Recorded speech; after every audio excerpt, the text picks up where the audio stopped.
Good evening, sir.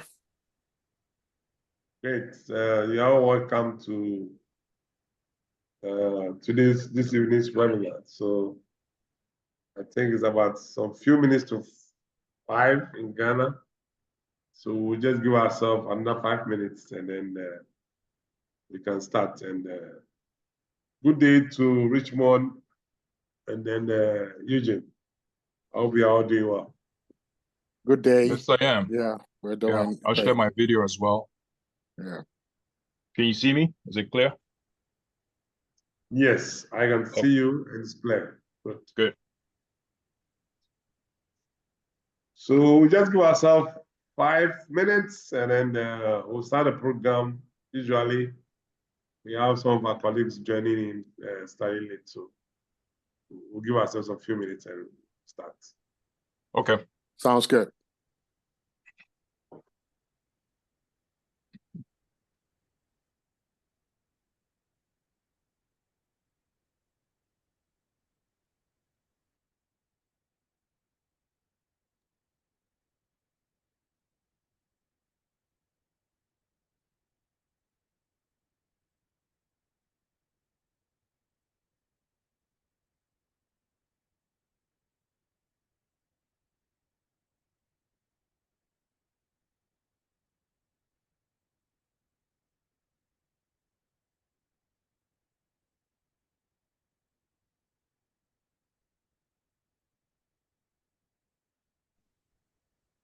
Hello? Can someone hear me now? Hello. Yes, I can hear you. Excellent. Okay, good. Yes, sir. So I'm back now. Yes, please. Thank you.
Okay, so good morning, good afternoon, good evening, everyone, once again.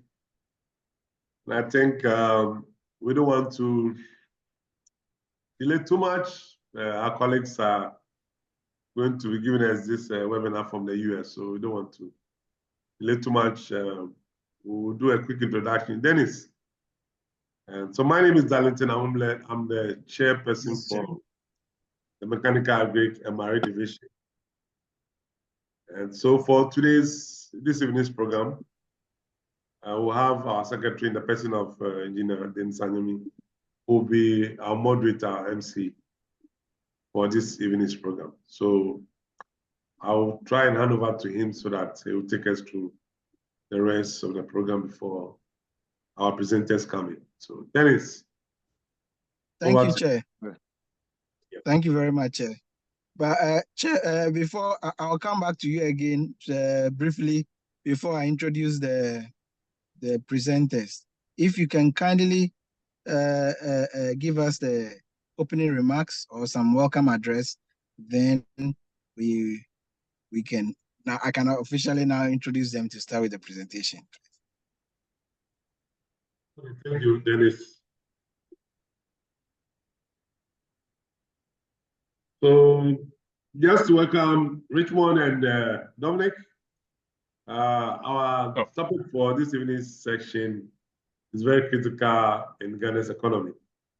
And we all know that Ghana's agriculture sector holds significant potential given the country's favorable climate conditions, the We have quite a lot of natural resources, and we put in the right strategies. I think collectively, we as Ghanaians should be doing very much well in agri sector. But what we see today, we don't see the agri sector flourishing and pushing the economic drive for this country. So this topic, a critical review of Ghana's agriculture potential, for me and to the division and to Ghana Institute of Engineering, I think is very, very important for us to have a very close discussion on it. And as engineers, how do we foster this sector to push the economy of this country? So those would be my few initial remarks about the topic that is going to be discussed this afternoon, this morning, this evening, depending on where you are or how you have joined the webinar. And then I think our facilitators will do a very good job to take us through. So those of us who are on the call, I'll just urge all of you to try and call a colleague to join in so that we can have a very fruitful discussion for the next few minutes that this topic will be presented to us. So on this note, I want to welcome all of you to this evening session. There will be a Q&A session, and we want to hear from you. We want you to contribute to this discussion. So on this note, I'll hand over to our secretary and MC for the session. So Dennis, over to you. Thank you, Chair, and thank you very much for the opportunity. Engineer Darlington is the chair for the Mechanical, Agric, and Marine Division of GhIE. And then, Dennis, are you there? yes, can you hear me? Okay, I can hear you now. So, yeah, please Yes, go ahead. yes, Okay. we could hear Dennis. Yeah. I believe you ahead, froze for a introduction. minute. Yeah. Okay. So thank you, Chair. So this is we have Mr. Richard Che Fojo and then Eugene Dankwa they have prepared a paper on the contributions of agriculture to development of Ghana, and will make a presentation to us, after which we'll open the floor for question. A quick background for Mr. Che Fojo. For him, he has about 20 years experience in quantitative finance analysis, specializing in structural product research and analytics. Beyond financial markets, Richmond has pursued interest in macroeconomic research. He previously pursued a career as a research and development engineer for almost 3 years. So so today he's bringing to this discussion a very wide-ranging perspective across engineering, finance, and macroeconomic. So he has it all. And he's being partnered by Eugene Dankwa, who has over 25 years experience in automotive and agricultural equipment industries, serving in various capacities ranging from plant production, operations, management, advanced manufacturing, engineering, product design, development, quality engineering. Hello? I can see you, Chair. We can hear you. Okay, all right, sorry. Yeah, Okay. go ahead. So that's product design and development, quality engineering, and program management. He brings perspective from this discipline to bear on agricultural development. So this session actually promises to be very interesting, informative, and contributes to making it even more illuminating if we have a lot of questions and discussion from our fellow engineers, so that together we can put up a good recommendation and then take some actions on it. So Mr. Eugene and Richmond, you are welcome to GhIE Agric, Mechanical, and Marine Division, and you can proceed to share your screen and then commence the presentation, please. Thank you. Yeah, thank you very much. So Eugene, Richmond, please go I'm ahead. going to go ahead and share. And sorry, because the pictures are on, can you just so that everybody gets to know, so we know this is Richmond and this Eugene, if you don't mind. sure. So Eugene, I'm waving my hand right now. You can see me? Yeah, this All is right. Richmond. I'm waving my hand Thank right you. now. Yes, Thank and Eugene, please go ahead and share the slides, and then we can dive into the presentation. So first of all, let me know if you can see my screen. Yes, I can see it. Yes, I can see.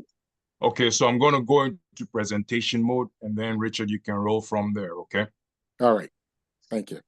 There we All go. right, yeah, we have presentation mode, and as we progress through, I would signal you to go to the next slide when I need to move forward. So Sure. thanks once again, everyone, for joining the presentation. As the moderator indicated at the outset, we're going to be presenting a recent paper that we put out, Eugene and I, on agriculture in Ghana. And we shared that paper on this platform, the Ghana Institute of Engineers platform. And we'll start by presenting our prepared slides. And after that, we'll open up the floor for questions and discussions, as was indicated at the outset. Go ahead. Before we go any further, I would like to acknowledge a few individuals who have helped us along the way get this work to its current state. I have special thanks for Nene Kojo of New York for being generous with his time, for brainstorming, and helping through with the ideation of this at the very outset. Special thanks to Michael Dede of Accra for spending time to read the manuscript and point out corrections. Thanks also to Samuel Kundua of Massachusetts, Alan Danso of Michigan for participating in initial sessions that were held to discuss outlines for this paper. Most profound thanks to Richard Freemanti, who is Director of African Development Bank Agric Finance Department, with whom initial conversations held have ultimately shaped aspects of the paper. Immense gratitude to Yaron Sako for reading an earlier draft to provide detailed feedback and additional leads to further information that has enriched the paper. We're grateful also to Anthony Morrison of Ghana Chamber of Commerce, whom Yaron Sako led us to, for providing us useful additional information. Thanks to Professor Emmanuel K. Apiaje of KNUST and Mr. David Nyante, Executive Director of GhIE, for facilitating the GhIE review of the paper. And finally, we want to thank Professor Emmanuel Bobobi of KNUST for constructive feedback on reviewing the paper. With that, we'll launch into the prepared slides. Please go forward, Eugene. For an overview, I want to point out the tenuous food security situation in Ghana today. As evidence of that, you could see food inflation has persisted at levels much higher than non-food inflation, and definitely at the same level or higher than headline inflation. Going back to around 2022, all the way to the present time, food inflation has been, trending much higher than headline, as you can see in that chart over there. Next slide, please, Eugene. And for the purpose of this discussion, we would attempt to define what food security really is. So we move forward with a more crystalline knowledge of what that actually represents, considering that we're all engineers here on this platform. Food security would adopt the definition by the World Food Summit made in 1999 which says that food security describes a situation in which all people at all times to sufficient, safe, and nutritious food to meet their dietary needs and food preferences for an active and healthy life. The charts that follow this slide were obtained from Ghana Statistical Services 2020 study on food security in Ghana. So let's go to the next slide, please. So this is from that study by Ghana Statistical Service, where they depicted food insecurity situation across regions in Ghana. Now, this notes that this here depicts food insecurity, which is the opposite of food security. So Upper East region being the highest at 48.7%, what that means is that 100 minus 48.7, which would be about 51.3. 51.3% of the people have food security, right? Which is just about half, right? So we're talking about almost half of the population not having food security. And as you can see, trends downwards from there with the northernmost geographic regions trending at the top of the hierarchy for food insecurity. Next slide, please. And here we have some numbers showing for those northern regions of Ghana. This is meant to buttress the picture we saw in the previous slide. So we have total output for various crops across the three regions that we have focused on for this comparison. And as you can see, the total produced, which is in units of metric tons, for maize, for example, has Upper East having the lowest, right, output. And of course, when you go down the list, you would see that for most of the crops that are produced, Upper East has the lowest output. And most striking of them all that I would like to point out is for yam, right? Yam is an important staple for the indigents in the northern regions of Ghana, yet Upper East produced zero, right? Upper East had zero output for that, and which is pretty striking. So this picture again buttresses the picture we saw before in the slides that says Upper East has the highest food insecurity situation. Next slide, please, Eugene. Here again, this slide tells a pretty striking and curious story. You see by percentage of various occupations that have food insecurity, right? The highest occupation, the occupation with the highest food insecurity is livestock, right? Livestock production, and followed by crop production. Well, both of them are agricultural producers, right?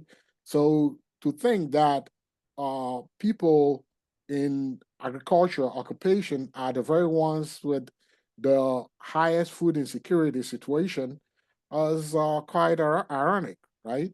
Why would that be the case? If these are the people producing the food, why would they not have food to eat, right? Well, let's look at the next slide and get some additional perspective on that. So why would those same people producing food not have food to eat? Well, we think that it will be an issue of productivity, right? Lower productivity. So they are not producing enough, and so they are hungry. We sampled a number of countries, including Ghana, with similar climatic conditions to compare their productivity levels. And by productivity, we used per capita output to sort of benchmark our measure of productivity. So as you can see, of the 6 countries, proxying productivity using per capita output sees Ghana at the very bottom. This proxy says that Ghana has per capita output of $2,293. The next up in the list is Panama, which is 5,000 and change. Now, that is more than twice Ghana's productivity level, and which makes Ghana a distant last, right, in this list. So that is pretty concerning, right? That is quite concerning. So let's go to the next slide. Now, here we see by percentage distribution, size of farms that exist in Ghana. We'll focus on the very first set of bars to the left, which is the total distribution. You'll see the green bar has a percentage of 56.7, saying that farms that are less than 2 acres in size constitute 56.7% of the total number of farms in Ghana. And medium-sized farms, which are between 2 and 5 acres, constitute about 25.6%, meaning that farms that are large enough, well, for the purpose of this discussion, farms that are adequately large constitute only about 17.7%. These are pretty striking numbers, very dire, right, situation that it paints, because very, very likely those in the 56.7% category are in a situation that we saw before, where they don't have food security, even though they're producing crops as their main, occupation. So let's go to the next slide. This again buttresses why we have such a low food, productivity levels, because the, efficiencies of scale will work against us. Now, what are the causes of the low productivity that we are witnessing? For this discussion, we have identified 3 main factors that would cause low productivity to result. The first of them is inadequacies of the land tenure system. The second one being inadequate application of technology and deficiencies in technological know-how.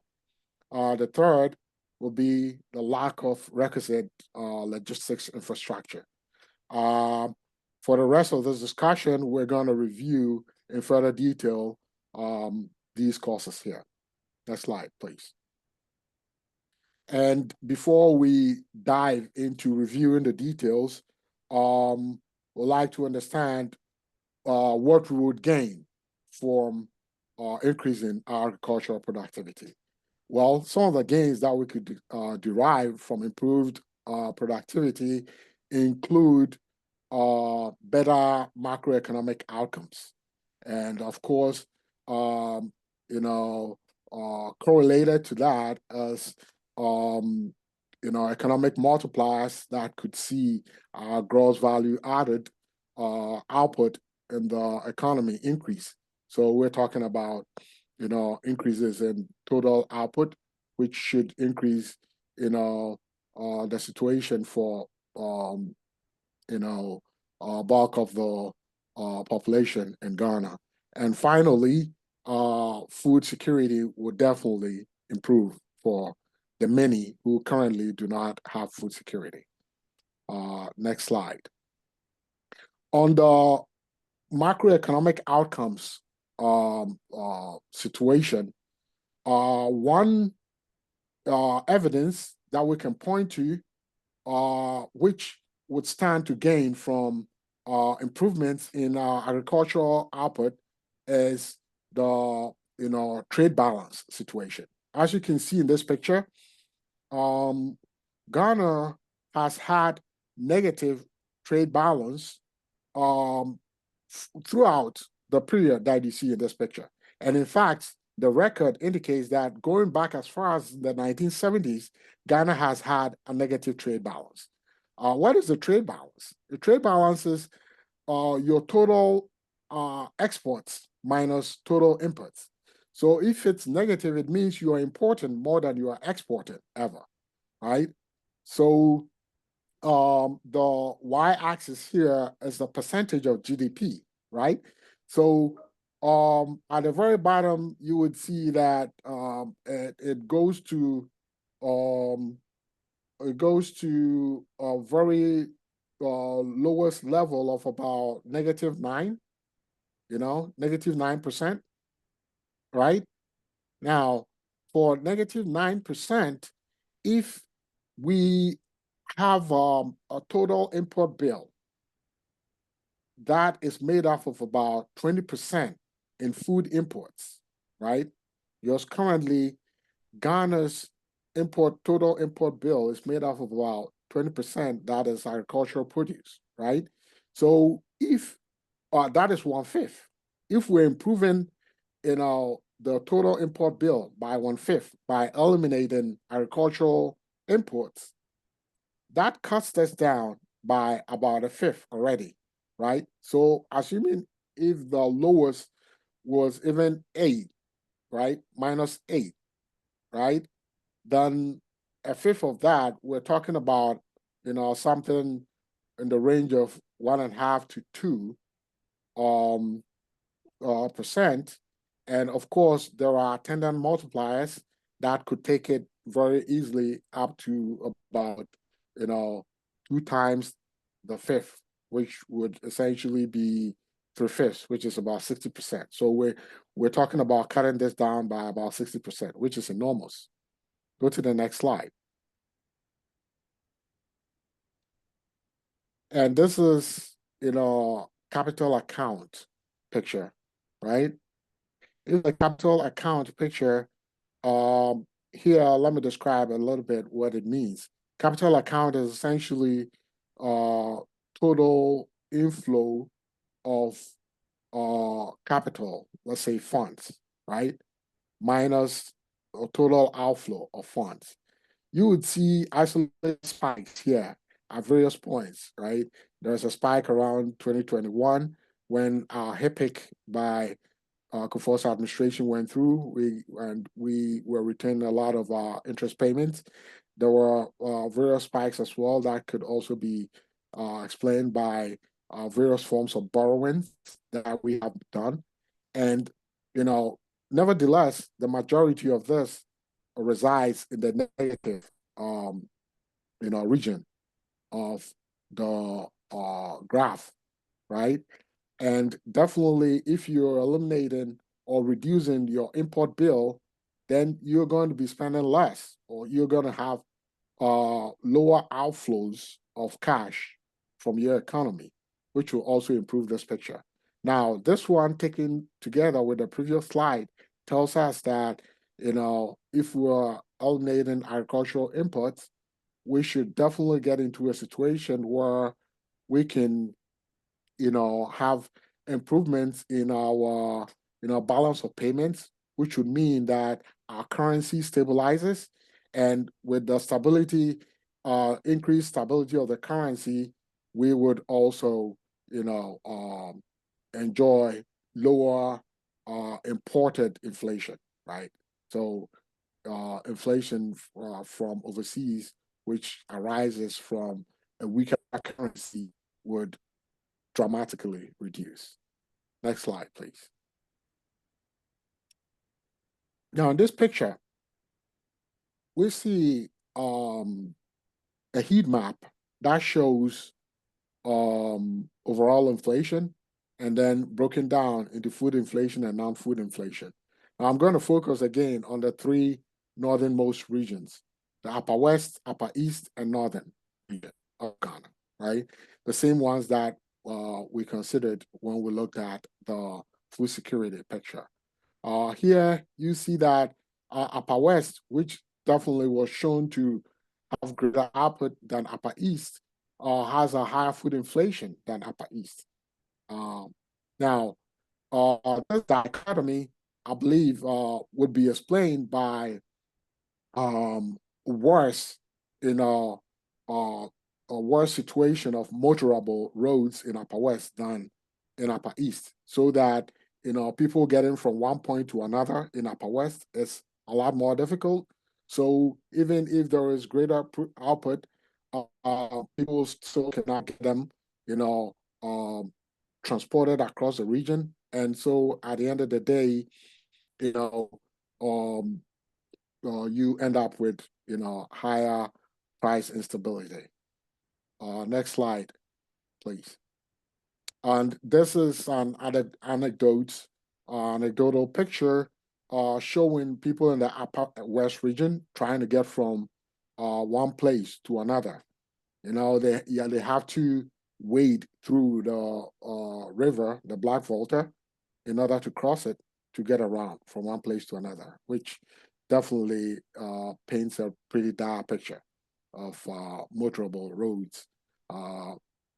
Starting with feeder roads, not to even talk about higher grade roads. So that essentially speaks to the poor state of transportation infrastructure. Next slide, please. Here we're gonna look at the logistics infrastructure as pertains to bulk storage. Regarding bulk storage, I think that includes having sanitary and phytosanitary conditions in which to store and preserve perishable agricultural output. As we all already know, most agricultural output are very easily perishable, right? They would go bad after harvest if they're not stored in appropriate condition. And so SDS standards and stipulations are very important for that. And definitely there is the African Continental Free Trade Area standards that have been defined, which we could definitely take a cue from, right? We take a cue from that. It's been accepted by the World Trade Organization and so on and so forth. So we could take a cue from that, incorporate that into our bulk storage systems, and certainly that would help a great deal, with being able to store output, agricultural output, which also then gets us improved inventory control, because having inventory control means that you are able to obtain capacity building to undergird value addition operations. You are able to control the way price fluctuations result, so they are not fluctuating wildly and causing greater price instability. And you're also able to achieve greater food security. So definitely bulk storage is a desired infrastructure item for us to have. Next slide. Next, we want to talk about market systems, right? The GSX, which is the acronym for Ghana Commodities Exchange, is the non-institutional broker set up by the government to broker market systems. And so far, our understanding of how the GSX operates is that it tries to leverage the aggregator network system as a primary means to execute its operations. And market systems, if they are efficient and function effectively, should help facilitate price discovery. What does that mean? Price discovery essentially is a process of, having people who need the products and people who have the products to sell, to be able to, align, what each one's needs are. The buyer have a need to buy, the seller has a need to sell, have these aligned so that, we're able to attain prices that are representative of what usefulness people can derive from the product, right? So here, having effective market systems definitely also has an impact on price stability, because if that market system is working effectively, then sellers wanting to sell and buyers wanting to buy will always have an equilibrated sort of mechanism in place, which brings them together and enables them transact business, and that definitely helps with bringing about price stability to a large extent. And I guess one other item that's of interest regarding the GCX's operation is its ability to, help attain vertical supply, vertical supply chain, flow and, integrability, originating from the farms to the bulk storage facilities to the market centers, right? If it's effective at delivering, this vertical integration, it would even, be expected that it'll go as far as, creating partnerships that secure, at-scale transportation to help facilitate, the efficient working of this vertically integrated chain. Next slide, please.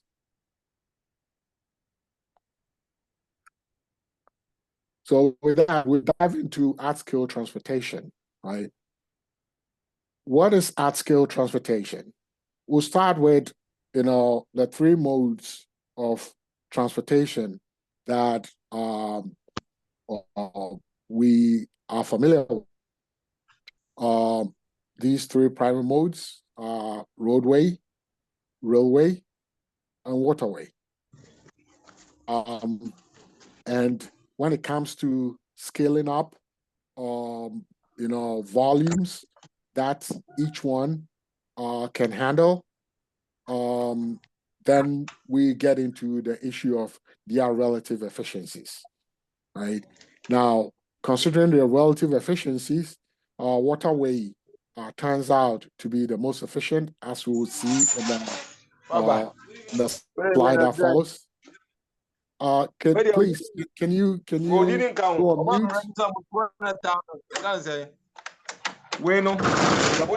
The person with the ITEL A663LC, can you go on mute, please?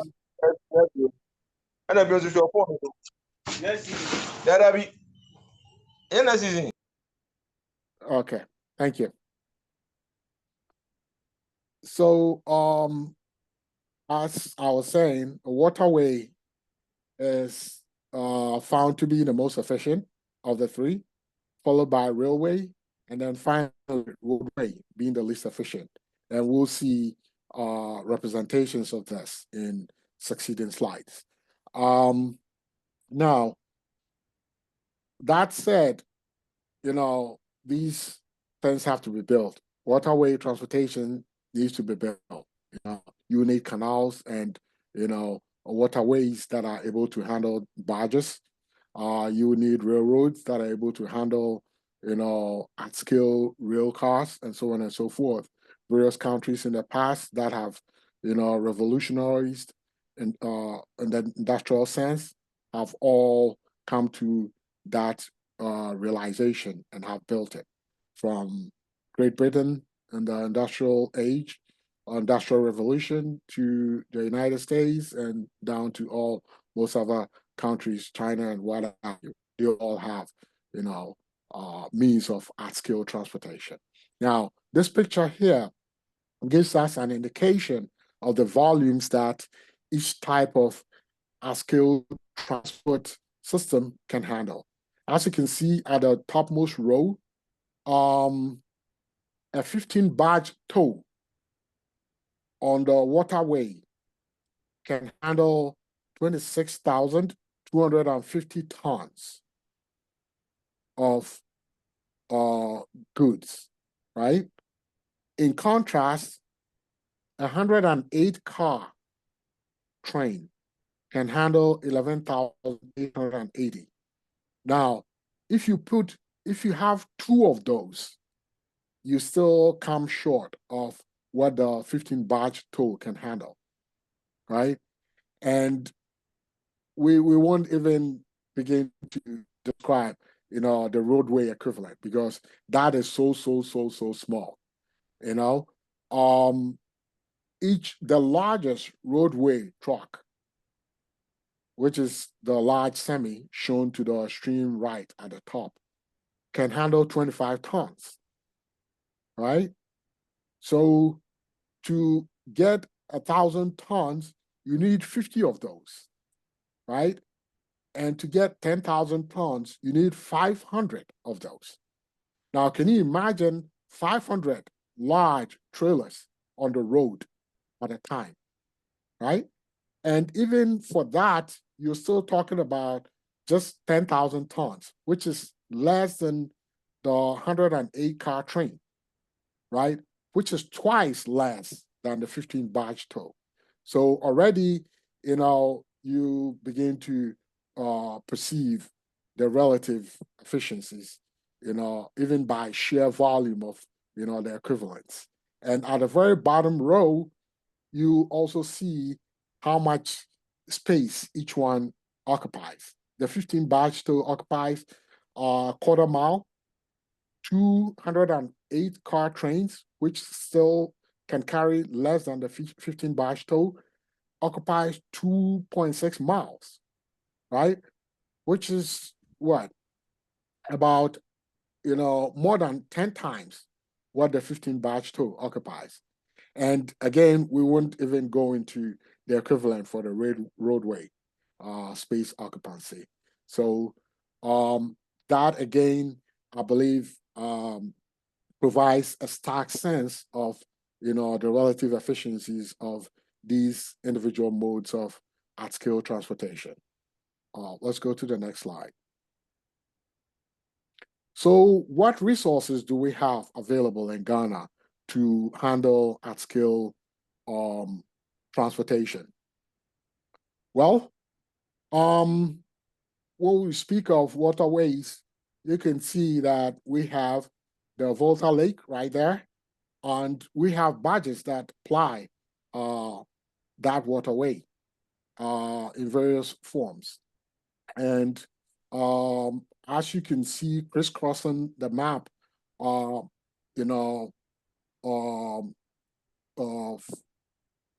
railroad, planned railways, color-coded in different colors. And these are actually plans that have been made by the Ghana Railway Corporation to build out railroad network or new system to replace a very old and outmoded rail system in Ghana. And it's worth pointing out that the southern tip of the Volta Lake ends where the phase one, which is the orange, one of the orange ones for the railway begins on the map, right? So if you have this interconnectedness being established, then you have a big win, right? So having that established would go a long way to essentially help sort of achieve various economic outcomes, even far beyond what the agricultural, sector could benefit from. So let's go to the next slide, please. So in summary, skill transportation, if efficiently implemented, will have higher benefits of easing traffic congestion on the roadways. So imagine taking off the roads all of those large tractor trailers, which ply the roads carrying goods from various locations to various other destinations, and clogging the roadways, causing congestion. That would be a big boon to improving our lifestyles. Even just driving on the roads, you have a much greatly improved experience being on the roads. And secondly, having connected waterways and railway networks at intersecting locations, as shown on the map that we saw in the previous slide, has enormous potential for creating new and expanding already existing economic activity. Think about, all of the, economic activity, new economic activity that would blossom along the corridor or on the Volta Lake, in all the Afram Plains area, up and down the Volta Lake, and all the various tributaries feeding into the lake.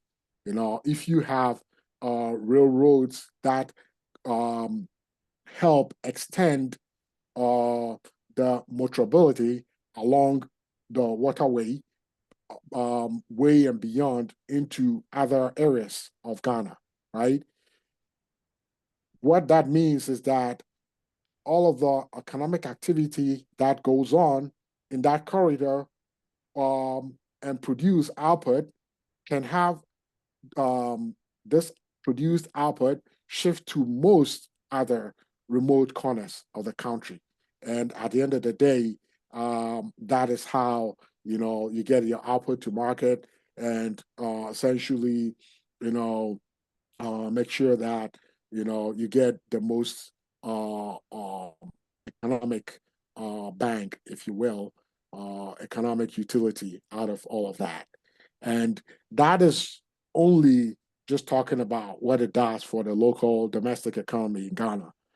If you begin to talk about, the prospects that it creates for our northerly neighbors, such as Burkina Faso, Niger, and other such places that are landlocked and don't have access to the seaport facilities that we have in Tema, for example, you begin to see, great multiplicative economic effects, which then go over and beyond we would achieve in our agriculture. And make no mistake, agricultural activity has a way of cascading effects on each other, within adjoining sectors. So if it's happening in agriculture and it begins to happen in bulk haulage and storaging to help our northern locked, countries, get their goods hauled from the seaports over there. Before you know it, we have derived additional activities resulting, right? Which then, turns out as value added, gross value added, activities and impact, which also then go a long way to, improve, our economic situation in general. So I think my part of the presentation ends here. Is that right, Eugene? So Eugene takes up from here on. That's correct. Thank you, Rich. So I want to pick up from where Richmond left off, and I'm going to talk about land tenure and the application of technology to boost agricultural productivity in Ghana. And just an FYI, from my experience with Zoom, if you are the presenter, you want to engage, there are certain aspects of Zoom that I can't take off my screen. So I'm going to be multitasking with 2 screens. So if I don't make eye contact with you, I'm not ignoring you, please, okay? All right, so starting with the land tenure system that we have in Ghana. So it's basically broken down into public lands and customary lands. And our research right now shows that public lands constitute about 20% of the land tenure system, and then customary lands about 80%.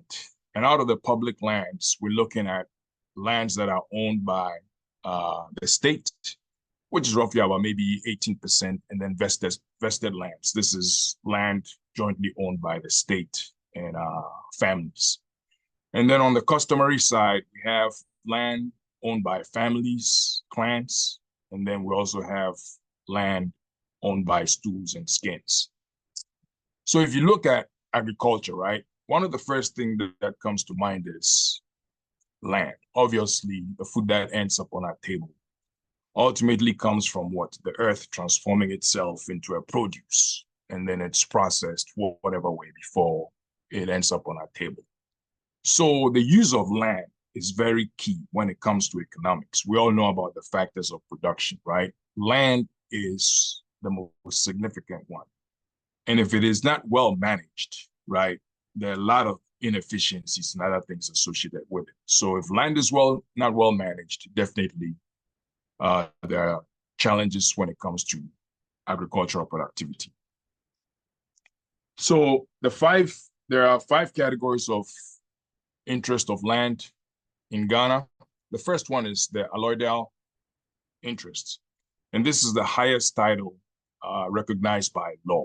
And it's mostly land that is owned by families and, the government.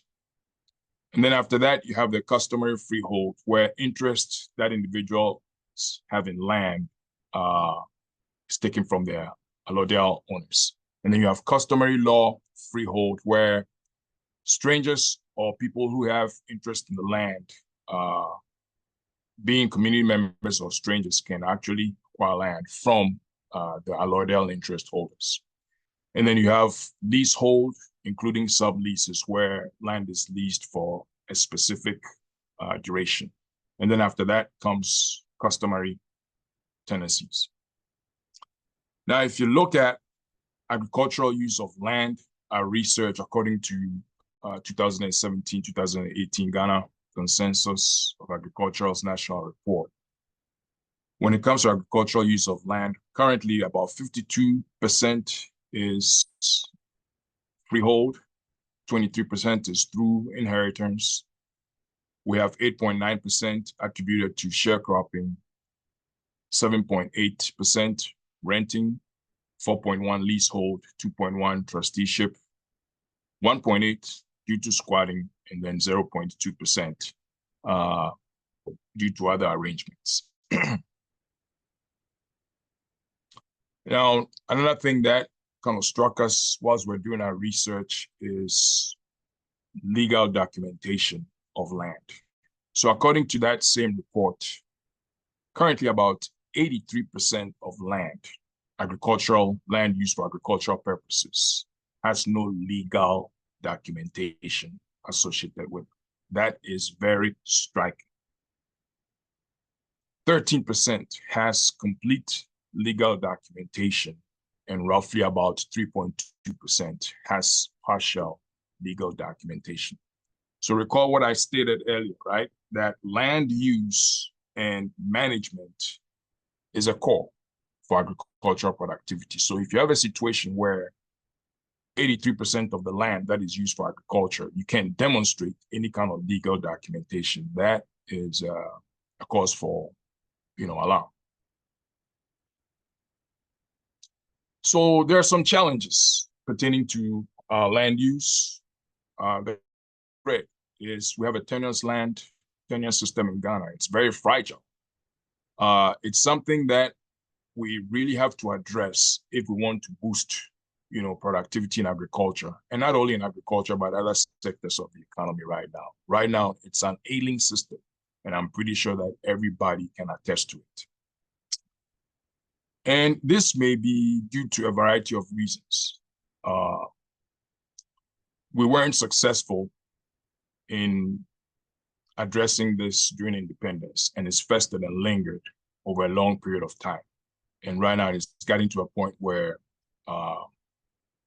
some drastic action has to be taken to bring things under control, right?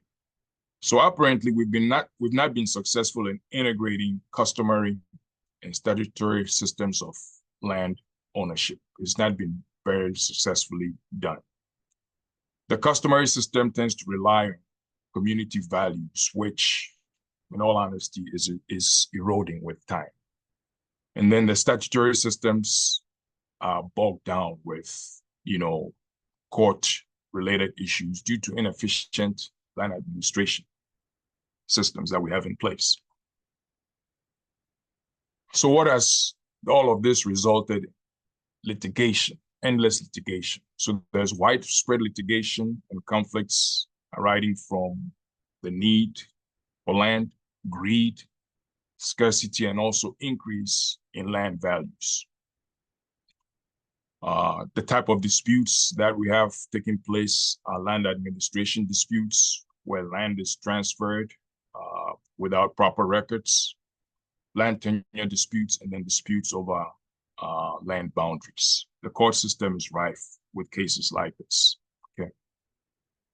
So all of this is resulting in the stunted development of agricultural potential, land administration failures, contract enforcement failures, a waning trust in the customary system. It's all resulting in insecurity of land ownership and stunted development potential. So the agri sector suffers as a result of all of this. It may not be something that is very obvious because we substitute whatever we produce locally with importation. Like Rich stated in one of the earlier slides, 20% of our imports is attributed toward agriculture. So this may not be something that is glaring at us because we're not starving. We substitute, with food importation. So what does all this tell us, right? Land is the most important factor of production. The other factors of production, labor, capital, entrepreneurship, etc., are stifled without a robust land tenure system. And the land disputes, litigations, and other associated problems arise from the fact that, we don't have written records when it comes to land ownership, okay? And the court system, as I stated earlier on, is rife with land litigations. This has all stifled agricultural productivity. The more we dug into this as we were writing the paper, the more we realized that this has some roots that are very deep. And this is not something that the paper can address, do justice to. So we think that we want to propose that we go a little bit deeper into this and bring this in front of policymakers, that, if we don't get this issue addressed, we'll be spinning our wheels when it comes to boosting agricultural productivity, because it is definitely key. We have to address it. So that is a topic for another day. Our paper doesn't capture, address all the details because, like I stated, it is very, very deep. So when we open the floor for questions, discussions, maybe we can have some discussions on this as well. So now I want to move on to technology application and know-how, right? Now, it is obvious, we know from the experience of other developed countries that mechanized agriculture has significantly transformed food production, okay? Now, when you talk of mechanized agriculture, it cuts across a whole spectrum of agricultural activity. Land preparation, right? You can do it by hand, muscle power, or you can do it by a machine. Same thing when it comes to weeding, harvesting, pest control, irrigation and drainage, transportation, as Rich stated earlier on, livestock processing, crop processing, and storage. These are a few amongst others where mechanization can be employed. Now, our research shows that sub-Saharan Africa pretty much lacks the rest of the world when it comes to agricultural mechanization. In sub-Saharan Africa, less than 5% of cropland is irrigated. The rest of it depends on, Mother Nature's blessings with rain. The average land holding of farmers in sub-Saharan Africa is less than 2 hectares. And Rich showed that, right? We had 2 hectares, between 2 to 5 hectares, and then greater than 5 hectares. So greater than 5 hectares was more venturing towards the commercial farming. Now, if the average land holding of farmers in sub-Saharan Africa, Ghana included, is less than 2 hectares, that tells you that a lot of the land that is being used for farming is mostly subsistence type farming, nowhere close to commercialization, which boosts agricultural productivity. This is just farming to feed myself and my family. Now, this chart here shows us, where we are. Even though the data is old, it's still pretty relevant where we are as a country within West Africa in terms of the use of agricultural mechanized tools for agriculture. So it doesn't even go into a lot of details when it comes to sophisticated equipment. We're using tractors to represent that section of mechanization. But beyond tractors, you have planters, combine harvesters, and things of that nature. But we're just using tractors to represent high-end mechanization. So if you look at West Africa, where we belong, about 70% of cultivation is being done by hand, muscle power. 22% by draft animal power. And I'm talking of good old-fashioned bullocks and plows and things of that nature. And then 8% by tractors. Okay, so that tells you that we have a long way to go. Now, this chart here shows us the number of tractors per 1,000 hectares of arable land in 6 different countries, right? In Ghana, if you look at that light brown line, that is Ghana, and there's actually been a decline since 1980. As of 2005, we're hovering around maybe 5 tractors per 1,000 acres of arable land. And then in places like Cote d'Ivoire, it is going up. Mechanized farming is pretty pronounced in Cote d'Ivoire. When you average it all, looking at Africa compared to some other countries, right, showing how we're falling behind when it comes to mechanization, starting with cereal yield, kilograms per hectare. Africa is around 1,040 kilograms per hectare. The average of 9 selected countries is around 3,000. Fertilizer use measured in kilograms per hectare, Africa is around 13. The rest is around 208. Irrigation percentage of arable land, and I stated that earlier, Africa is around 5%. The selected countries that were considered as around 38%. And then tractor use per 1,000 hectares of land cultivation, we are 28, and the rest of those countries is around 240. So if you go back to this chart, right, this was just 5 countries, okay? But then if you factor in the whole of the continent, tractor use per 1,000 acres is around 28. Now let's look at sources of farm power by percentages, okay? So sub-Saharan Africa, we're looking at 65% of farm power is by hand. And 3 other regions that we selected are Asia, Near East and North Africa, and then Latin America and the Caribbean. They're only using about 25% of farm power by hand. When it comes to animal draft power, sub-Saharan Africa is around 25%. The other regions 25%. And when it comes to engines, now you're talking about mechanization, using internal combustion engines and things of that nature. Sub-Saharan Africa is around 10%, and then the other regions is around 50%.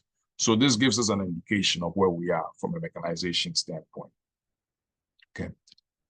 Now, our research led us to what we consider the dominant agricultural equipment that is used in Ghana today. There's animal traction, tractors, power tillers, shellers, knapsack sprayers, and mist blowers. These are dominant. And we looked at the owners of agricultural equipment, what we call agricultural equipment owned by people engaged in agricultural holders. Knapsack sprayers is the most commonly owned agricultural equipment, and 31% of agricultural holders, people engaged in agriculture, do use this type of equipment. 3.4% use own mist blowers, and then less than 1% own other forms of agricultural equipment. Now, some more data that we collected in terms of percentage of people who actually use this equipment but don't own them. So users of knapsack sprayers constitute about 73%. Users of tractors constitute about 25%. Users of mist blowers constitute about 22%. If you look at the ratio of agricultural holders who use animal traction to those who own animal traction is 10-1. And then about 500,000 agricultural holders use tractors, out of which only 7,500 actually own this equipment. So that paints a picture. Now, there are other more sophisticated forms of agricultural equipment that can be used to boost agricultural productivity. This includes cutters and shredders, harvesting equipment like combine harvesters, header platforms, sugarcane harvesters, planting equipment, seeding equipment, sprayers, and tillage equipment. Now, these are less represented in Ghana. So the question is, what can we attribute this low mechanization to? There are a host of factors, okay?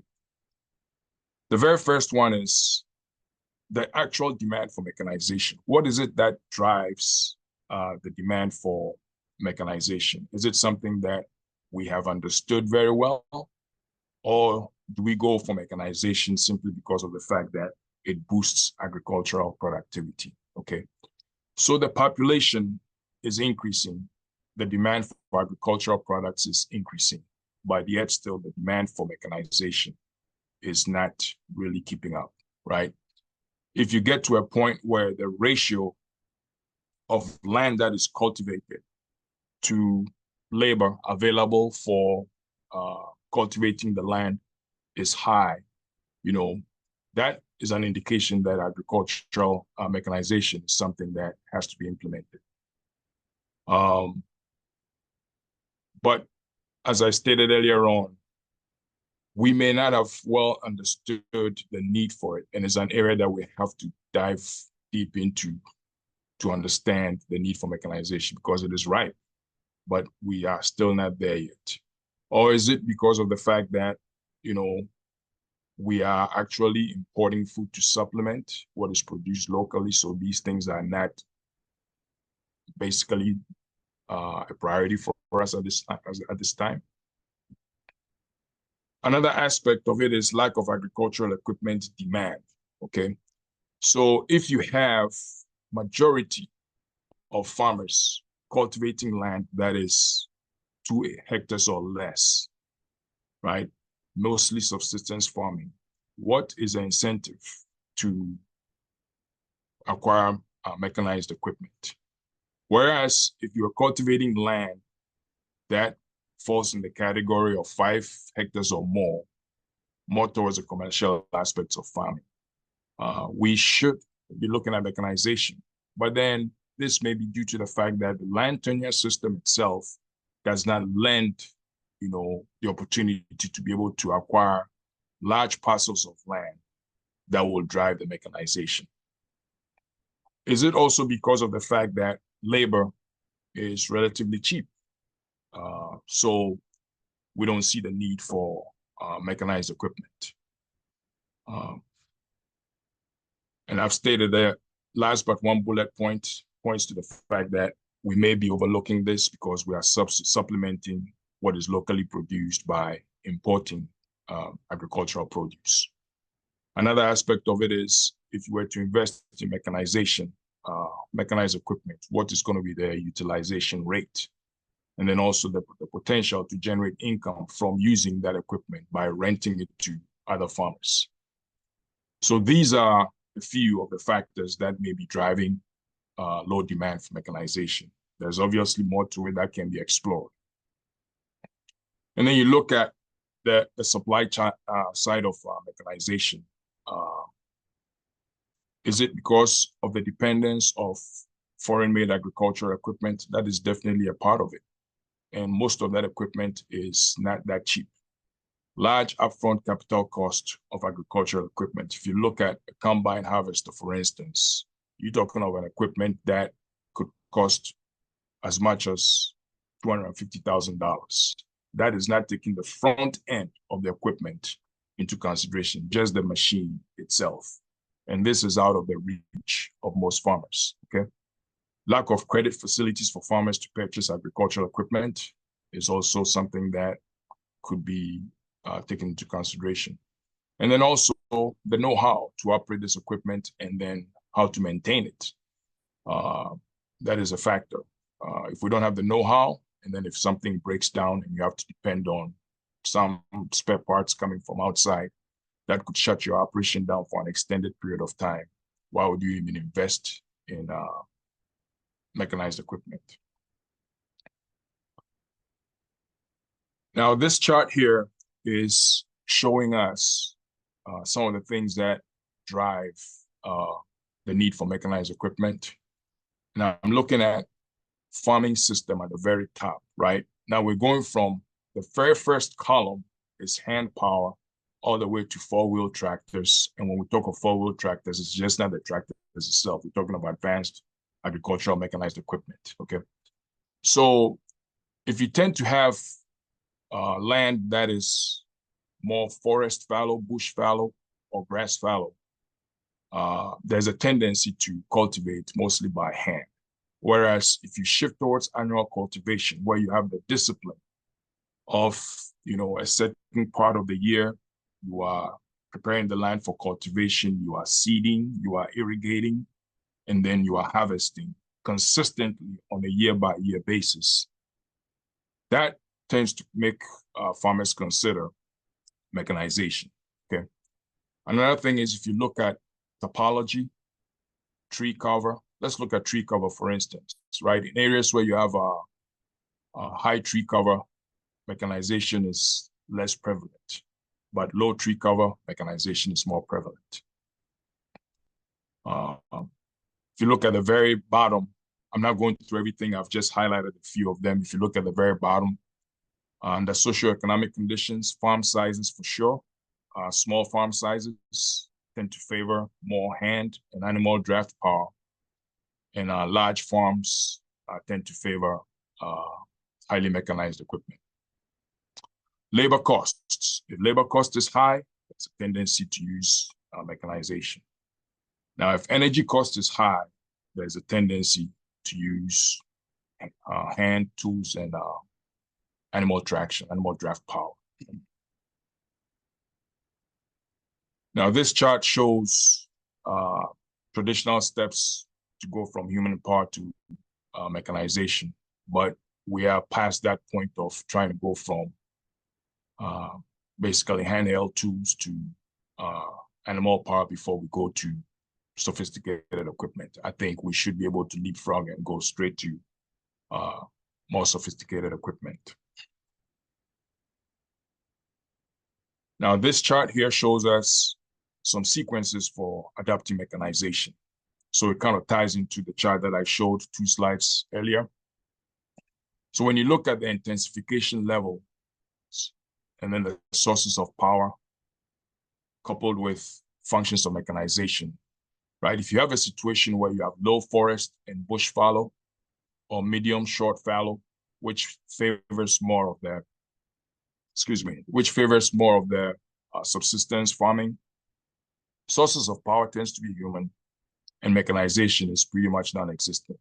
As you move to medium, short fallow type of intensification, human and animal power is prevalent, and then mechanization, you're talking of plowing with animals.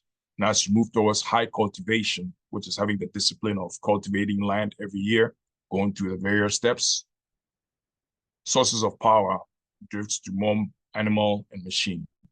And then mechanization, you're looking at threshing, harvesting, and milling. And then when you go to industrialization, which is basically large-scale commercial type farming, sources of power becomes use of machines. And now you're using mechanization for seeding, weeding, winnowing, harvesting, and post processing. So I want to wrap up by looking at the opportunities for mechanization, which definitely is going to boost agricultural productivity, right?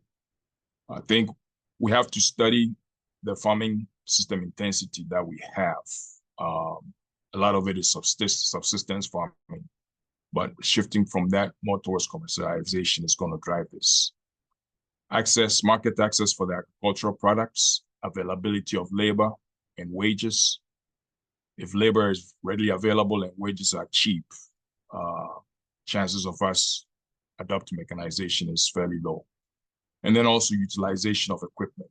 If we position ourselves in a situation where mechanized equipment will be used efficiently to the point where we can even rent them out, owners of such equipment can even rent them out to farmers who are venturing more into commercial farming, the chances of increased mechanization will increase. That's the demand side. And then after that, we can look at the supply side. After we've addressed the demand side of mechanization, we can look at the supply side of it. What we've stated here is, I don't think it's new to most of us, right? We pretty much know what to do. We've talked quite a bit about Ghana's agricultural sector. There's a plethora of articles, research on Ghana's agricultural sector and what should be done. We've been at this for close to 70 years since independence, but we're still falling short. So I think it is more of a matter of the commitment that we have, right? What we've presented is not new. We already know these things, right? But it's a commitment that we have as a people to address some of these issues. So that is first and foremost, right? We have to be committed to it. We all know the situation, but if 20% of our imports is agriculture related, yet we have the opportunity to be able to produce a lot of the things that we import within the country, then that is a failure to really address the system, whatever it is that is lacking and tackling it. So we have to have the commitment to be able to do so.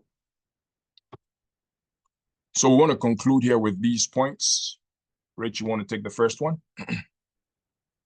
Yes, sure. Thank you, Eugene. First, takeaway that we want to highlight here is that there is a great deal of potential that can and should be explored in the agricultural sector of Ghana to support the nation's economic growth. Okay, and then the next one, agriculture is definitely one of the pillars in Ghana's economic transformation. And our mechanization plays a key role in boosting agricultural productivity, but the full scale of its benefits has not yet been touched. And a deeper dive of Ghana's land tenure system, right, should be done. And then analysis for the demand for mechanization, coupled with implementing a good supply chain for mechanization, amongst others, is something that needs further exploration. So in a nutshell, this is what the paper is about. We have plans on follow-up papers after we get this first one published. We've gotten good feedback from those who reviewed it. There's still a few things that we would like to incorporate before it goes out for publication. But this has been a good learning experience for me in particular, and it's opened up avenues to delve deeper into some of these things that we've presented. And we're hoping that this is just the tip of the iceberg. At least I believe it's a tip of the iceberg. And we hope that this lands on some fertile soils, gets in front of the right people who make and manage policy to start looking at this critically, you know, and we have to have a commitment to be able to see it through instead of just glossing over it and then putting it aside. So thank you very much for the opportunity. I think I'll pass it on to Darlington and Dennis, the moderators, so they can open the floor for questions, contributions, any suggestions. Thank you very much. And I saw quite a number of questions in the chat section. So I don't know how the moderators want to go about handling those, whether they want to take them one by one or put them together into blocks of questions and ask them.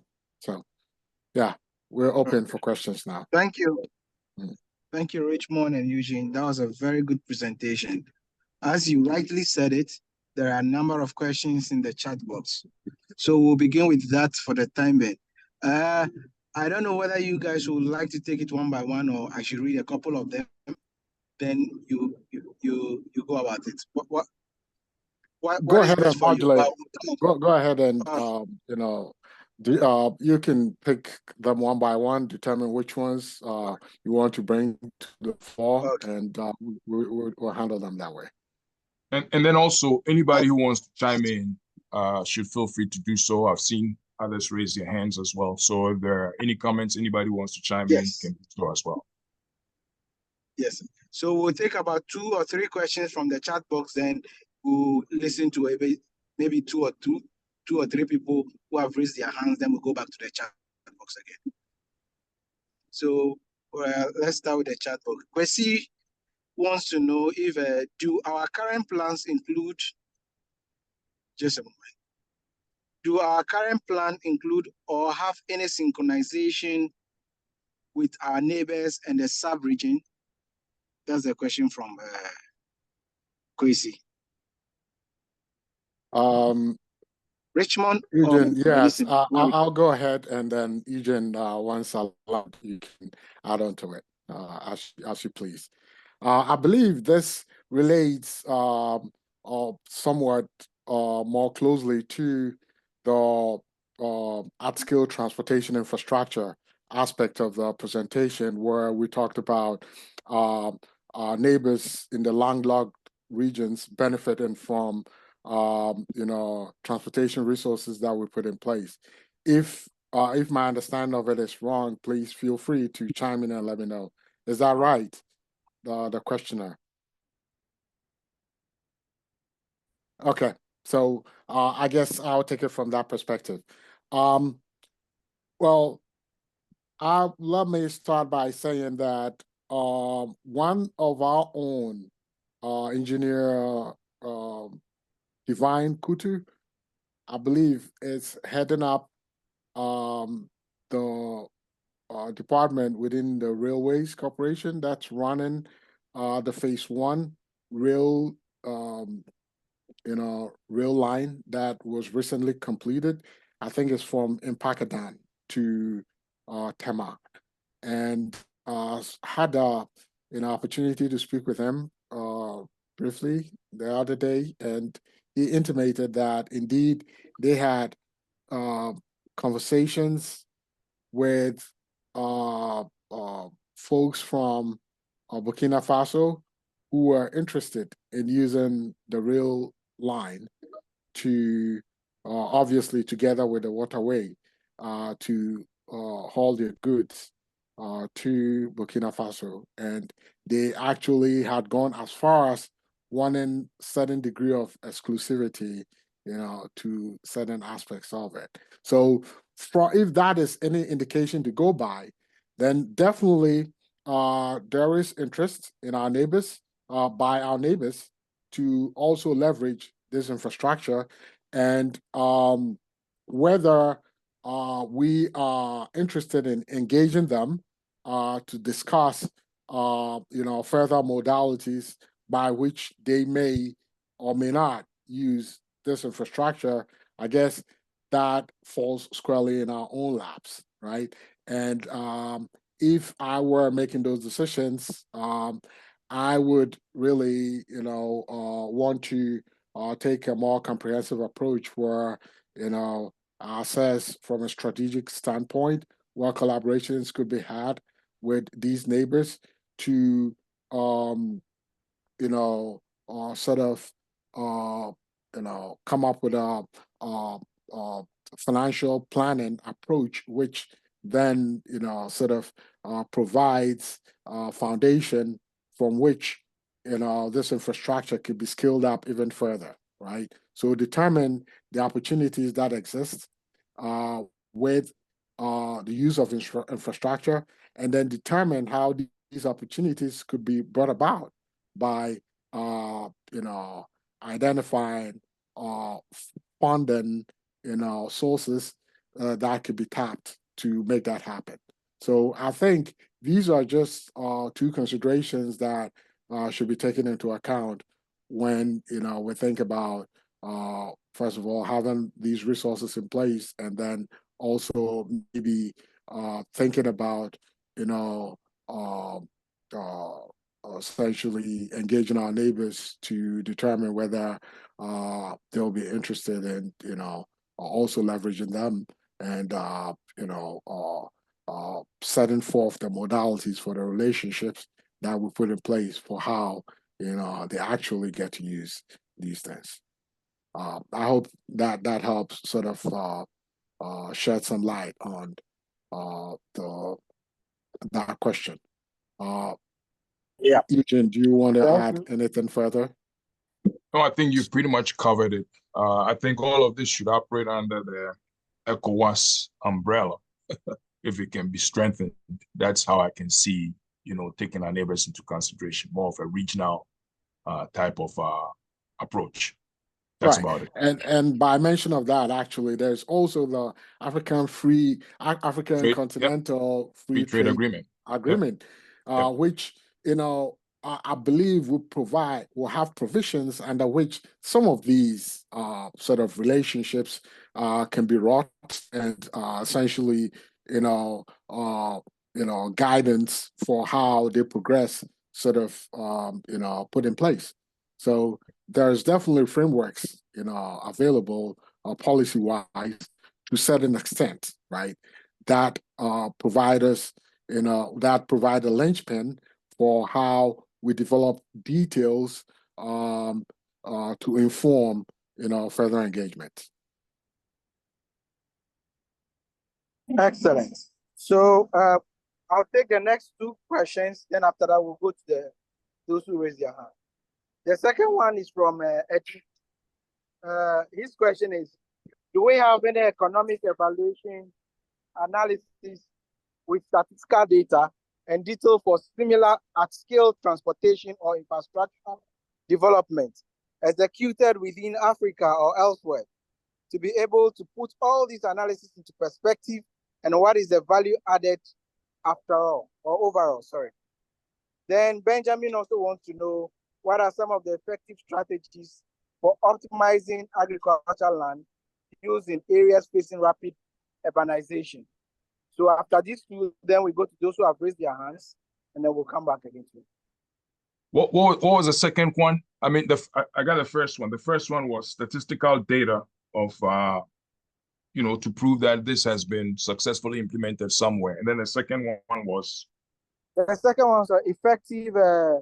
He wanted to know the effective strategies for optimizing agricultural lands used in areas facing rapid urbanization. Mm-hmm. Did you get it? Yes. Maybe you can look at the chat. It's from yeah. Benjamin. So sorry, so Eugene, do you want to go ahead, or yeah. I can So start? I'll take the first one. We don't have any data per se that we collected. That was something that we wanted to explore pertaining to land tenure systems, to see if we could study in depth what has been successful in other countries that makes them, effective in terms of, agricultural production. But we didn't get the chance to go into those details. There's opportunity, obviously, for us to study other countries, right? One of the countries we wanted to look at was China, and to see how their transformation took place. I did a little bit of research on that, but there were some drastic measures that were taken by the Communist Party to address land tenure, to be able to put things in place to get them to where they are today. But there's obviously success stories, but at this point in time, we don't have that data to kind of present and buttress our points. Thanks, Eugene. And let me add a little bit to your answer on the first question. As you know, Eugene rightly indicated, we have not collected specific, statistics per se on the effectiveness of at-scale transportation networks that have been put in place in other parts of Africa or elsewhere in the world. However, what we can say to that effect is that it's pretty self-evident. One of those things that sort of bear itself out by virtue of its sheer existence, right? Kind of much like, trying to determine how much the sun shines when it's outshining, right? So if you look at, most parts of the developed world, starting with Great Britain, right? When the Industrial Revolution started there, somewhere in the beginning to mid 18th century, which then carried on all the way into the 19th century, thereabout. At the outset, they determined what sort of implements would be necessary to sort of bolster and sort of oil the wheels of this new revolution. And very quickly and readily, they determined that at-scale transportation was paramount, right? So they built canals, they started building railroads, and same in the United States as well. Canals prevalent everywhere. Part of the government policy, on the day that was put in place to help, support, these initiatives was to establish banks that will lend to, industrialists, investors looking to, sort of build, these types of infrastructure. And by virtue of the fact that it was successful, and so at the outset, they commissioned a United States bank, and then Jefferson canceled it because he thought it was taking too much power away from the states. Jefferson was of the school that states should have more power. He canceled it. But at that point, the states had already seen the usefulness of it. So in the aftermath of that cancellation, states themselves also then set up a lot of these banks, hundreds of them, which then went on further to operate to continue this build out of infrastructure, right? So that story by itself is quite self-evident that it was very useful, and the rest of it is history, right? Industrialization blossomed and went on and on and on. One of the key lessons to take from that is the point that government activism is important in most of these things, right? You need government policy that is enabling, right, of some of these actions. And Eugene pointed out that we're sort of contemplating a follow-up paper where we'll do a deeper dive into some of these issues. And also indicated that we would want to bring further consideration on analysis of the land tenure system in that follow-up discussion or publication that we work on. The idea there is that we want to see a coherent framework that brings together proposals for how land tenure reformation should be viewed and pursued, hanging together with how infrastructure build-outs could be pursued, and also hanging together with considerations that determine how financing, whether at a goal or at various sequential steps, right, be pursued to sort of bring about the realization of some of these ideas. And by the way, we are not suggesting by any means that we are coming to the table with a full-fledged government policy that a government goes off and implements. These are all research proposals that we're going to make, which we hope would sort of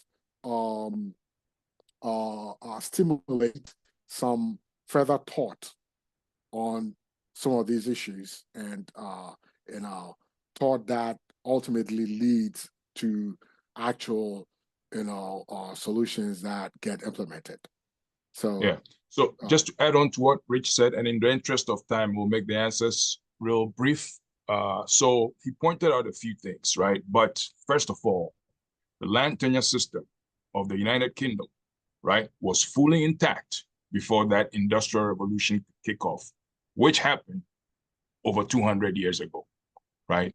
And that is that's a foundation for all of these things to be built on. If you look at China's experience, the Communist Party confiscated land and distributed it equally, and they built upon it, right? So that is a key sensitive part that we have to address. We can't gloss over it. There was another question pertaining to rapid urbanization and optimizing agricultural land. I don't know if we touched upon that, but yeah, it's obvious that urbanization is growing at a very rapid rate. I was reading an article talking about how the youth have left the villages, moved to their city centers, and left the old people in the villages to do the farming. So I think this is something that we need to explore further because it opens up an opportunity for the rural lands to be transformed from subsistence farming to more of commercial farming. Thank you. Time is far spent, but there are a couple of hands, so we'll take the first three, but kindly make it snappy for me. So Michael, Engineer Michael, Engineer Edward, and then Engineer Kwesi. Please make it snappy. Thank you. Mr. Dankwa and Mr. Chief Fojo. I'm going to make it snappy. I believe our greatest problem with regards to agric is our attitude. And it translates into everything we do. We don't, apart from agric, we don't really have regard or respect for nature. So you have agric lands being used for mining, you have agric lands, especially in the Greater Accra region, being used for real estate. So you might be talking about land tenure, but the people who own the land have given the lands to the government. So you have Amraria dairy farm, and it's been the land has been encroached upon. We have AMSEC, that's a Greek Mechanization Directorate headquarters near the airport. They've been relocated to Amraria. That land is being developed into an apartment. We have Pokwasi, Afiaman farmlands that were given to the government. Today, they are building real estate there. We have Nungwa farms. We had University of Ghana, National Service, and then Ministry of Agri. Now we built a sports stadium at Nungwa, the Boteman Sports Complex, and the rest of the land is not being used for agri, but it's going into other purposes. So you see, we don't really have regard for agri. Either than that, somebody say, okay, every 1 square mile, 10% of the land should go into this, 20% should go into that. So we should be able to see that if we want to produce a certain quantity of tomatoes in a certain square mile, this is the land that we are allocating. But we don't have anything like that. So my recommendation quickly is we shouldn't sit on the fence. All engineers should try and go into politics, whether it's partisan or whatever it takes. And we should also be the policymakers so that we'll not be behind the scenes holding workshops and seminars and writing papers and expecting others to bring the change that we expect.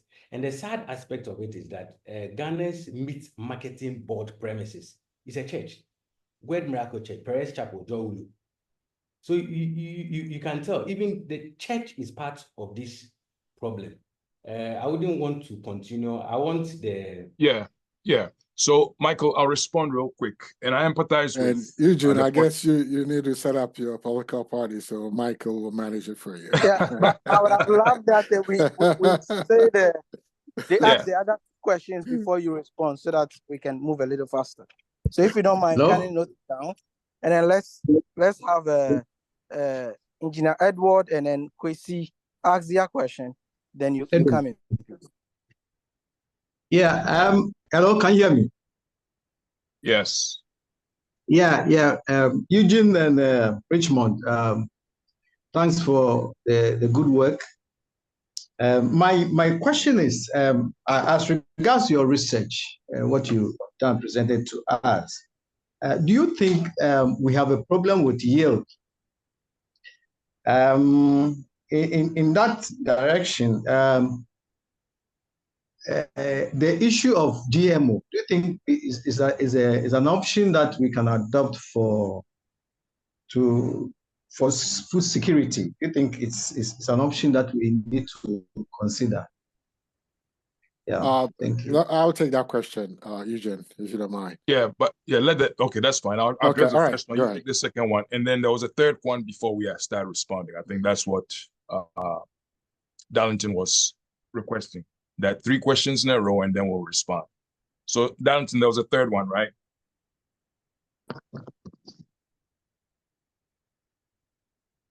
So, Kwesi, can you go ahead with your question? Okay, hi, guys. It's not a question; it's a suggestion.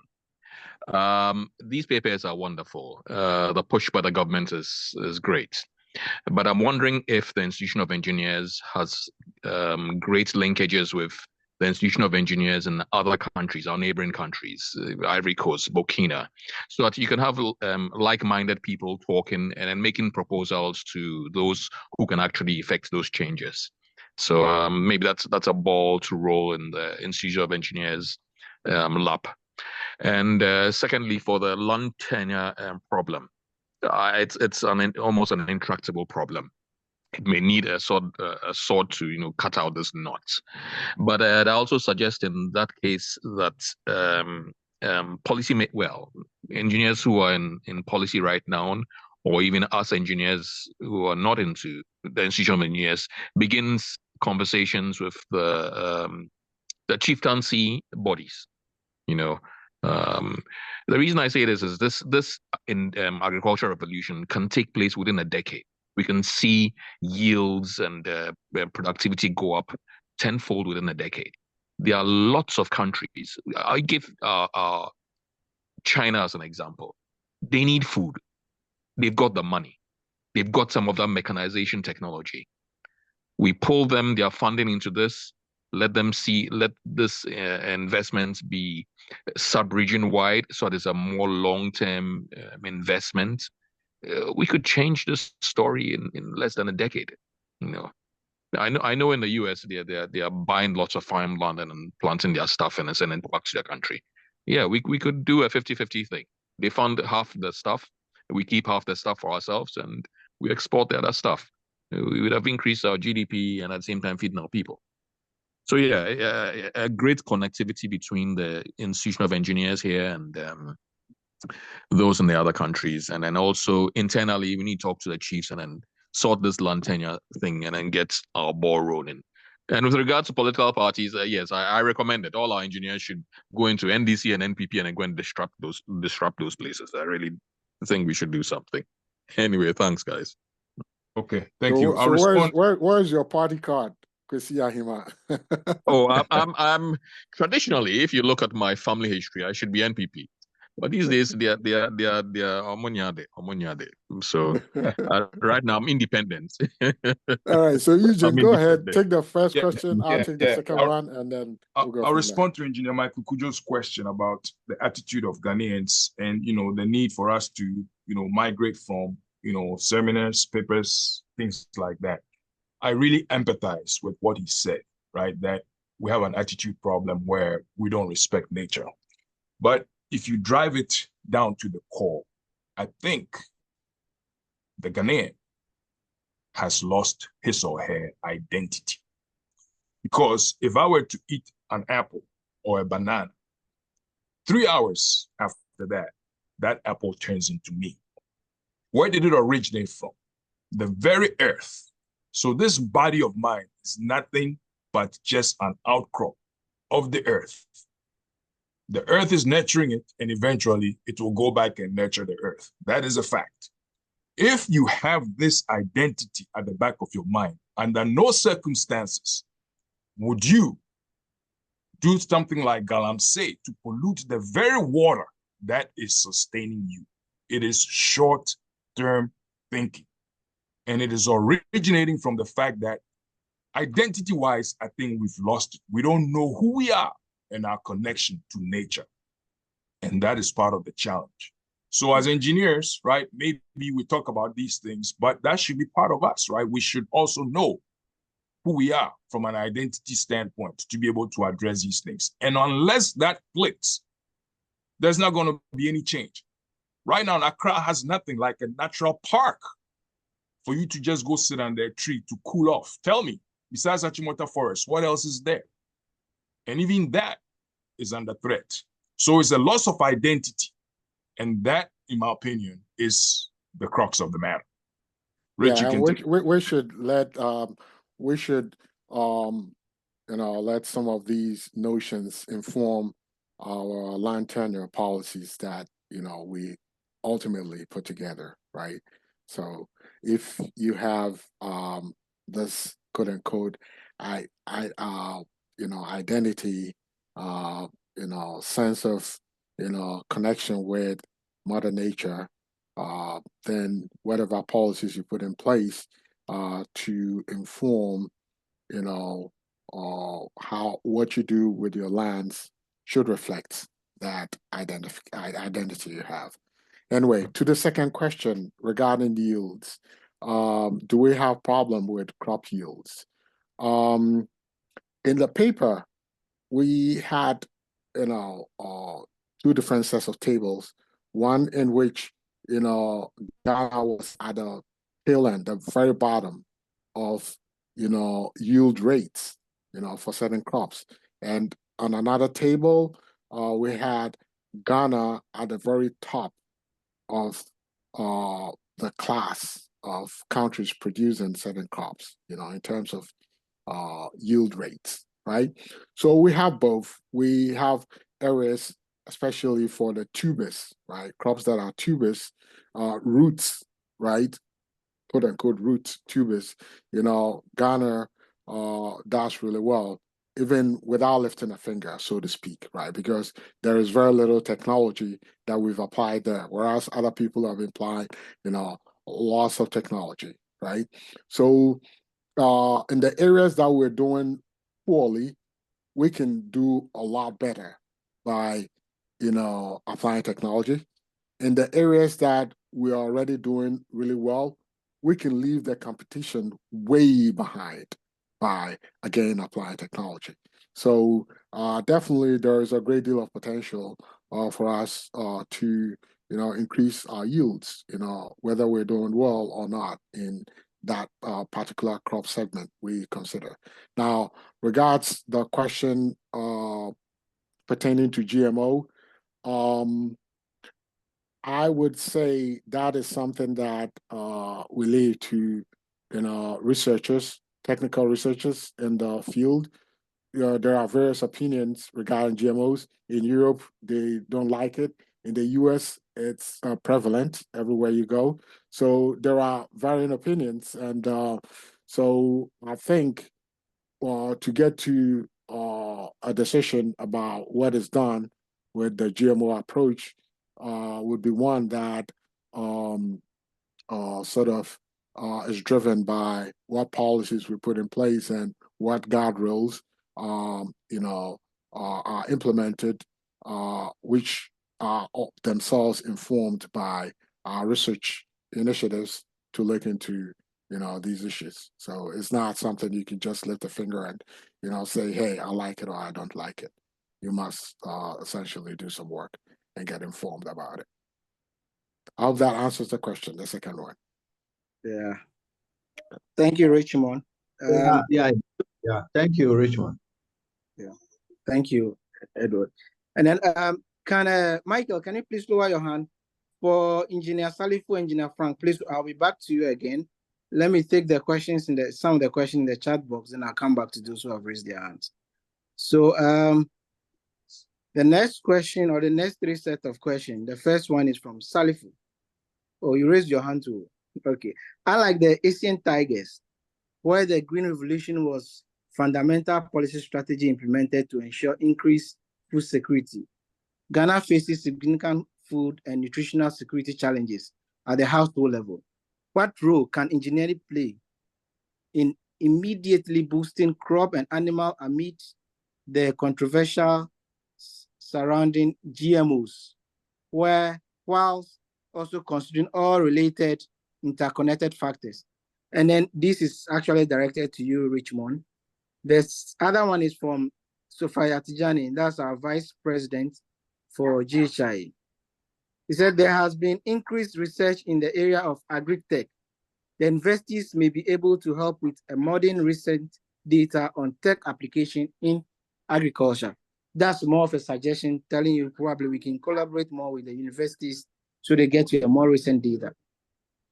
Then the third one, which will be the second question actually, because Sophia's own is more of a suggestion, is good evening, honorable members. What can be done to make agriculture very attractive to Ghanaians and African youth? In our part of the world, many young people in Ghana and many parts of Africa think that agriculture is a cursed profession and occupation meant for people who cannot secure white-collar or office jobs. Such a mentality discourages many young people, especially graduates, from taking up farming as alternative means of self-sufficiency. Thanks for the thought-provoking presentation, Richmond and Eugene. So basically, he's just trying to inquire what can be done to attract more youth into agriculture. So I'll take the third question, since the first one was listening. Do we teach agriculture in lower ranks of our school system as a critical subject for our development? So yeah, Richmond, yes, sir. So you take these three and we'll go back to those. I'll take a stab. I'll take a stab very quickly and then turn it over to Eugene to pick up and go from there. Regarding Sophia's statement, yes, it's a pretty insightful one. We definitely need pretty extensive collaboration with our research institutions. again, going back to the paper, there are, several areas where the evidence shines through that a small country like Guyana is doing really, really well with agriculture, right? Their per capita, output in agriculture is way up there, right? And in most other segments you look at, they are in the lead. Why is that? Well, Guyana is an example of a country where, academic research has been very tightly integrated into, agricultural, operations and how, agricultural policies are administered. And of course, the, the outcomes are there very clearly for everybody to see. It's, overwhelmingly self-evident that, what they're doing there has been working, enormously well. So it behooves the rest of us to take a cue from that and follow that example of Guyana. To the question about what we do to attract more of our youth to agriculture, I think it's more a matter of, what we do so that, agriculture becomes attractive in and of itself, right? Not to just our youth, but to everyone else.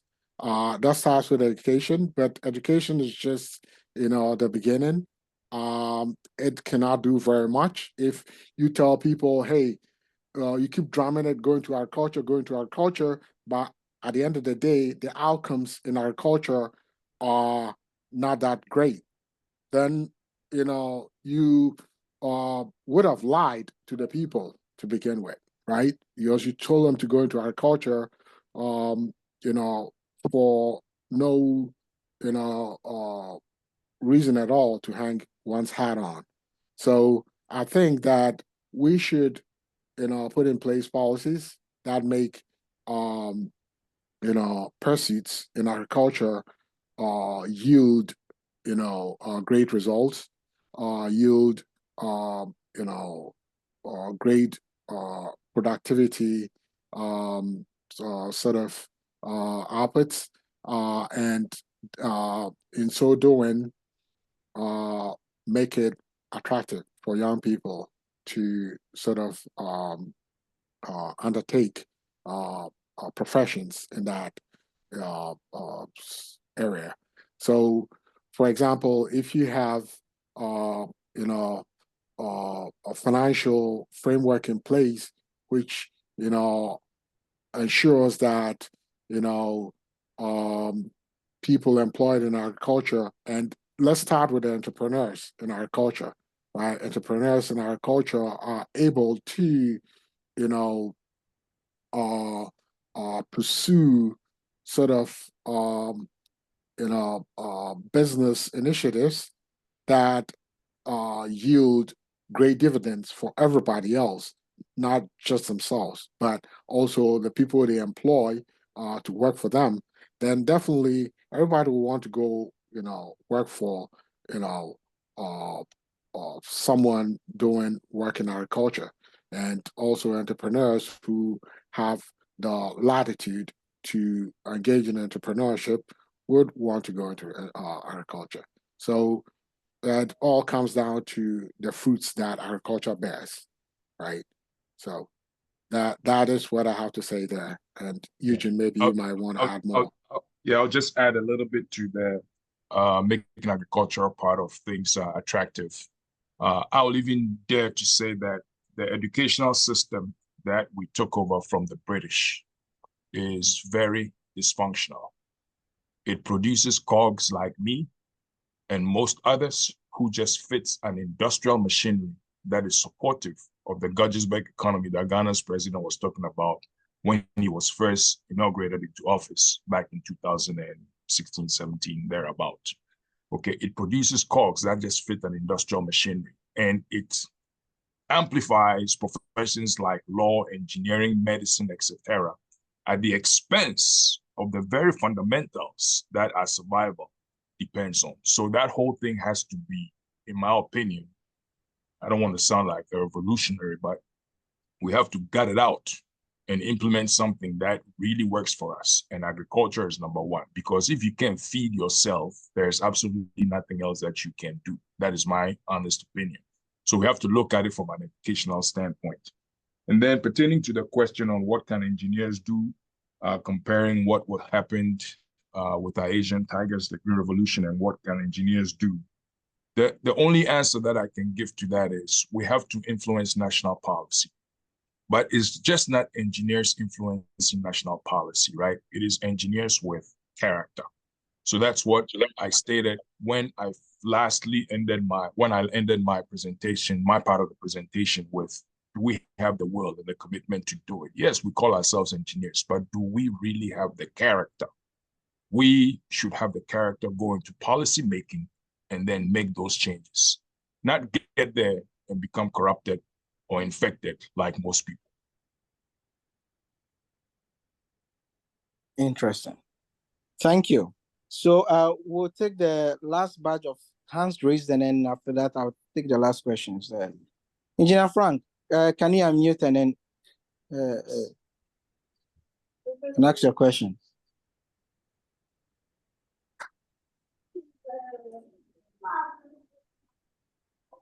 Engineer Frank, we can't hear you.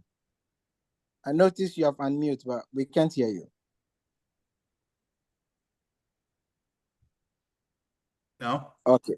Okay, we can hear you now. Yeah, okay. Thank you. Thank you very much for the presentation given so far. I want to touch on the research part, and I heard Engineer Michael touch more on the lands of agric that is being taken for other issues or for other things like real estate. I happen to work in the East Africa for quite a long time, and I learned a lot, especially from their research institutions, where you could see that when we talk about agric research, that is not what I saw here in Afiama and Pokwasi, what he was saying that the land has been taken for real estate. I was there myself. And yes, the land will be taken because it got to a time, you see that the land is being even encroached by almost everybody that lives there. So what I want to say here, or what I want to ask, how do we infuse this research into our education so that at the end of the day, whatever is being researched is being put into practice? But what we see is that most of these things are done. I visited there myself. I realized that they have done a lot of things. But for people to see what has been done,